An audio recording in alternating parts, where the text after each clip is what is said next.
I'm an American, and I went off the deep end. Ed Kemper has been serving a life sentence in this California prison since 1973, when, at the age of 24, he murdered his mother, then called police and confessed to having dismembered college co-eds for 2 years, as well as cannibalizing and raping their headless bodies. When someone abandons himself to being a victim, he's going to have to be one. With an IQ of 136, Kemper is now the prison's best reader of books for the blind. I'm saying I'd wanted to kill my mother since I was 8 years old, and I'm not proud of that. It started with surrogates at a non-human level. Physical objects, my possessions, other people's, destruction of things that are cared about, and then destruction of things that are living on a lower level, small animals, insects, animals, and then finally people. It started coming to a head again, so I went back down. I ran away back down there. And then a month later, I'm up living with my grandparents in the mountains, and 10 months later, I murdered them. It made it worse to be on top of a mountain. I was literally on top of a mountain when it happened. And I sensed everybody in the world just stopping what they were doing, turning around, saw what I did, and are coming to get me. And I knew I was paranoid at that moment. I knew anybody that came up there and gave me a funny look or a fishy eye or quizzical look, I'd have blown their brains out thinking they were coming to get me. And if it had been in a city, I would have been a mass murderer at age 15. I would have killed until they gunned me down. I wouldn't have been able to reason my way out of it. I was scared to death, and I was violent. I felt my back hit that wall. I was the rabbit that always ran, that always backed away, always burned his bridges. Suddenly there weren't any more, and my back hit that wall, and I came out screaming and kicking and shooting. He was released to the one person that authorities at the state mental hospital recommended he never see again. I got paroled to my mother. Atascadero decided that I didn't ever need to talk to her again at all.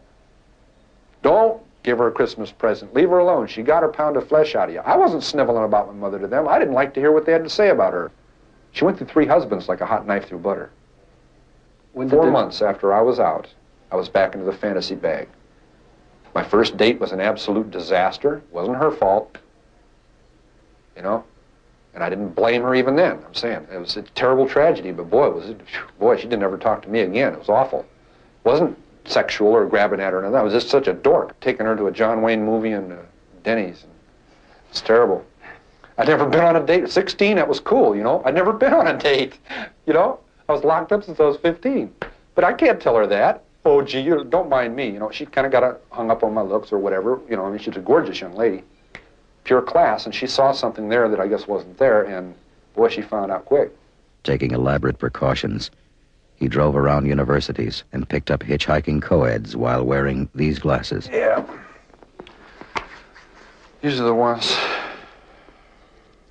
Now, would you get in the car with this man? Huh?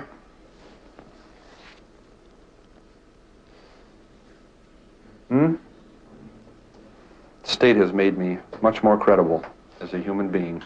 While his mother worked at the university, Kemper buried the mutilated bodies in the mountains and took the severed heads home. Then he slept with their heads for days and finally went looking for more.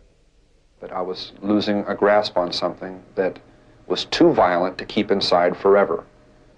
As I'm sitting there with a severed head in my hand, talking to it, or looking at it, and I'm about to go crazy, literally. I'm about to go completely flywheel loose and just fall apart. I say, wow, this is insane. And then I told myself, no, it isn't. You're saying that, and that makes it not insane. I said, I'm sane, and I'm looking at a severed... I said, well, wait a minute. I see old paintings and drawings of Viking heroes talking to severed heads and taking them to parties, old enemies in leather bags. Part of our heritage. This is me back then in 1972 and 73. Unable to live with the fact that I just stabbed to death and cut the throat of an innocent young woman. Innocent in the sense that she did not plan on that happening. She didn't do anything specifically for that to happen to her. Yet she was a very active participant in her own death. And in my memory of that, she was 19 years old, and her roommate in the trunk who died right after that was 18. I didn't go hog wild and totally limp. What I'm saying is I found myself doing things in an attempt to make things fit together inside. I was doing sexual probings and things. I mean, in the sense of striking out and reaching out and grabbing and pulling to me, but appalled at the sense that it wasn't working. That isn't the way it's supposed to be. It isn't the way I want it. See what I'm saying? And yet during that time, I become engaged to someone who's young and is beautiful and very much the same advantages and very much the same upbringing and Disneyland values. And she's very much the reason I surrendered. I picked up two girls who were so much like the first two, it was unbelievable. Almost identical circumstances. And I let them go. Everything went towards killing them, and I didn't. But I'm saying, wow, it's uncanny. It was almost like it was meant to be that way. And I said, wow, this got to stop. And I let them out.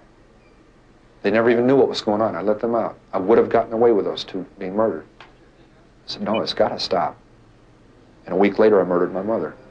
Went back to Santa Cruz and killed her.